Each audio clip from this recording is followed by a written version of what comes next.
AI आपकी नौकरी छीन लेगा। एआई बॉट चैट जीपीटी की मदद लेकर विदेशों में लोग बिजनेस स्कूल, लॉ स्कूल और मेडिकल लाइसेंस के एग्जाम तक पास कर ले रहे हैं। वहीं कोई लिखे हुए शब्दों को तस्वीरों या संगीत में बदल रहा है। एआई हमारी जिंदगी के हर पहलू पर असर डाल रहा है।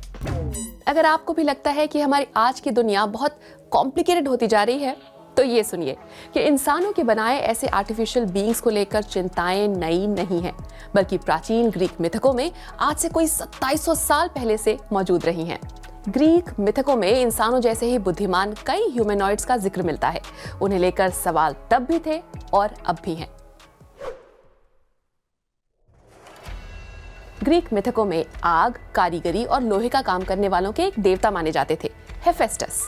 जिक्र मिलता है कि उन्होंने कई ऐसे आर्टिफिशियल असिस्टेंट बनाए थे, जैसे मेडन, जो कि सोने की बनी थी, बुद्धिमान थी और बोल सकती थी।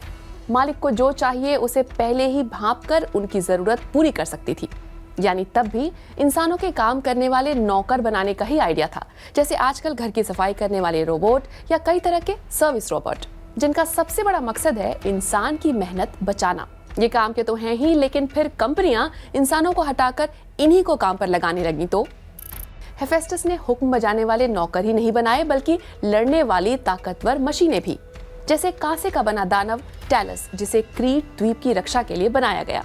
इसमें इंसान जैसी बुद्धि तो नहीं थी, लेकिन अपने आसपास की चीजों से इंटरैक्ट कर सकता था, जैसे कि द्वीप की तरफ बढ़ते दुश्मन के जहाज पर पत्थर फेंकना और पास आया तो दुश्मन को जोर से जकड़कर मार देना। यानी युद्ध में रोबोट के इस्तेमाल का आइडिया जन्म ले चुका था। हाल ही में रूस यूक्रेन युद्ध में भी इसकी मिसालें दिखी, जहां इंसान के बिना केवल एआई से चलने वाले कई कॉम्बैट व्हीकल्स का इस्तेमाल हुआ। आने वाले सालों में और देश अपने दुश्मन से लड़ने में या कोई क्रूर सरकार अपने लोगों का दमन करने में भी इनका इस्तेमाल कर सकती है। एआई आगे चलकर क्या रूप ले सकती है, आइए इसे एक और ग्रीक मिथक पेंडोरा से समझते हैं। माना जाता है कि हुब्रिस को सजा देने के एक औजार के रूप में पेंडोरा को रचा गया। ग्रीक मान्यता में हुब्रिस वो लोग थे जो अपने आप को इतना बड़ा समझने लगते थे कि ईश्वर की बराबरी कर सके। ऐसे लोगों को उनकी जगह दिखाने के लिए पेंडोरा का इस्तेमाल होता था। माना जाता है कि पेंडोरा भी धरती पर भेजी गई और यहाँ उसने अपना मिथकीय जार खोलकर हर तरह की बुराई फैला दी। कुछ पेंडोरा के उस जार जैसा ही आजकल का एआई भी एक ब्लैक बॉक्स है। उसमें क्या जाता है और उससे क्या निकलता है ये तो हमें पता है, लेकिन उसके अंदर वो किसी नतीजे पर कैसे पहुंचता है ये तो खुद उसे बनाने वालों को भी ठीक नहीं पता। क्या आर्टिफिशियल इंटेलिजेंस हम इंसानों के लिए एक खतरा है? चलिए चैट जीपीटी से ही पूछते हैं। चैट जीपीटी दिखाता है कि इससे कम समय में बहुत कुछ किया जा सकता है, जो कि एक फायदे वाली बात है, लेकिन इससे लोगों की जॉब जाएगी और किसी गलत मकसद के लिए एआई का इस्तेमाल हो सकता है, ये भी मानता है।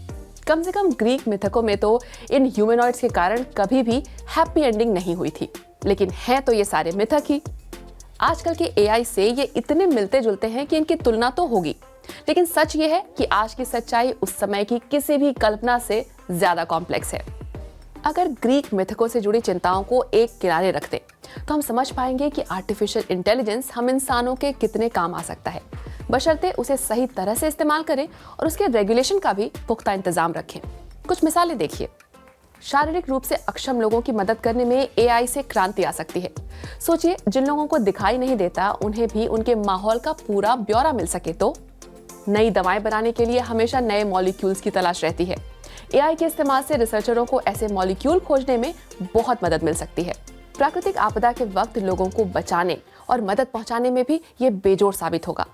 अगर आपदा की भविष्यवाणी में एआई का इस्तेमाल हो तो काफी पहले ही आने वाले संकट से नुकसान घटाने की तैयारी हो सकती है।